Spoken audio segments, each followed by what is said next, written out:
Please focus on breathing fluidly throughout and resist the urge to hold your breath. Let's get into it. Stretch number 1 is called stirring the pots, and its only goal is to start loosening up these hips, because the third and final stretch, I think you're going to find the most challenging, but it's where all the results are going to come from. All right, grab a pillow on the floor so that you're nice and comfy. I'm going to be on an angle here so you can see me. Stir the pots looks like this. Bring your knees up to your chest, clasp around your knees, and you're going to pull those knees wide around and up. Bring them down, wide around and up. Your goal is you're really trying to pry those knees wide as you swing them around. Take this slow. You shouldn't feel any pain. We're just trying to loosen up those hips, okay? You should feel this deep within that groin, the internal hip capsule. And we're doing this for 60 seconds. Just slowly warming up the hips as you breathe in through the nose and out through the mouth. That is hip stir the pots. Stretch number 2 is in the same position, so you don't even have to move. You're welcome. This is called knees to chest stretch. So how you do the knees to chest is lying flat on your back. Again, clasp around the knees. This time, bring those knees as tight as you can into your chest, and then pry the knees directly out to the side until you can start feeling a very focused stretch in your inner thigh, the groin, and your pelvic floor. And again, you're going to hold this for 60 seconds. Big breath in and breathe out. Because remember, the natural reaction for your body is to tense up and to hold this. But remember, tensing up and holding that pelvic floor contraction is one of the reasons that got you into this situation to begin with. So resist that urge, breathe in through the nose, out through the mouth. As you hold for 60 seconds, you're going to notice that your hips are going to start loosening up. So use those biceps and pull the knees even wider and breathe and relax into it. Once that 60-second timer goes off, that is knees to chest stretch, done and dusted. Now the third and final stretch, the home run, the stretch that I think is going to be the most difficult but also give you the most bang for your buck, is the happy baby. It is my favorite pelvic floor stretch ever. This is what the happy baby looks like. Again, in that same position, you don't need to move an inch. You're going to bring your feet up towards the ceiling. Take your arms, reach through the knees, on the inside of the knees. Grab onto the outside of the feet. You can see why the first 2 stretches were just focused at warming up the hips, because you probably wouldn't have a good time getting into this position. Now, once you grab on the outside of the feet, use your elbows and spread those knees shoulder width apart. You're going to hold this position and breathe. Sigh out. Relax into this position. And I can already feel this so deep into my perineum and my pelvic floor, it is ridiculous.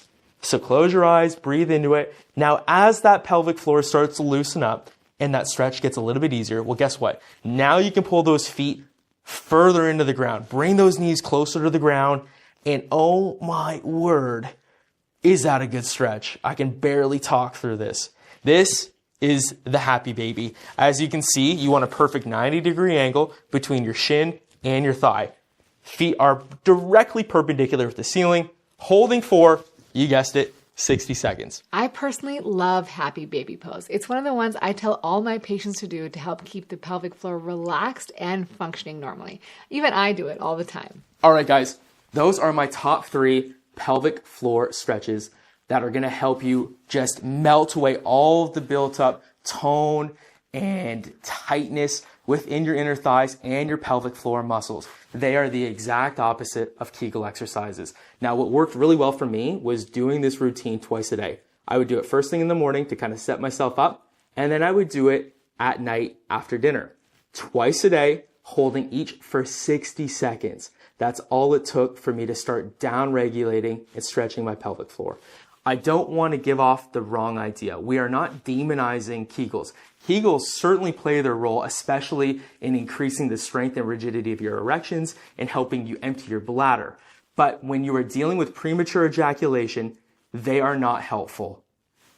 I hope you found this beneficial. Dr. Malik, thank you so much for inviting me back. This is now collaboration number 2. It is an absolute pleasure to speak to your audience and to share strategies on a problem that I know all too well. Now, over on my YouTube channel, you will find pelvic floor stretching routines, a heap of workout videos, and a lot of videos surrounding this topic and helping you to overcome premature ejaculation. I'm wishing you all nothing but the best. Thank you again, Dr. Malik, and I'll see you in the next video. Thank you so much, Eric, for joining us today. I want you guys to remember that premature ejaculation is a really challenging issue, and it has a lot of different options to help you last longer. That can include those behavioral techniques I talked about, some of these exercises, as well as other lifestyle changes. So make sure to incorporate all of these different things to be able to really optimize your sexual experience. And check out my videos where I talked about diaphragmatic breathing and exercises to help last longer. We also have delay sprays and off-label medications. And if you want a really great comprehensive review of all the options for premature ejaculation, check out my podcast, the Rena Malik MD podcast, which is here on YouTube as well as on your favorite podcast platform.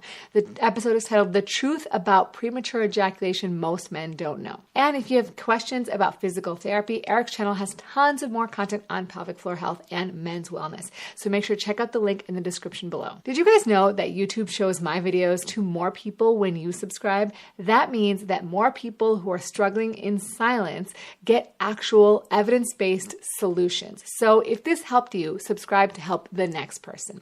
And as always, remember to take care of yourself because you're worth it.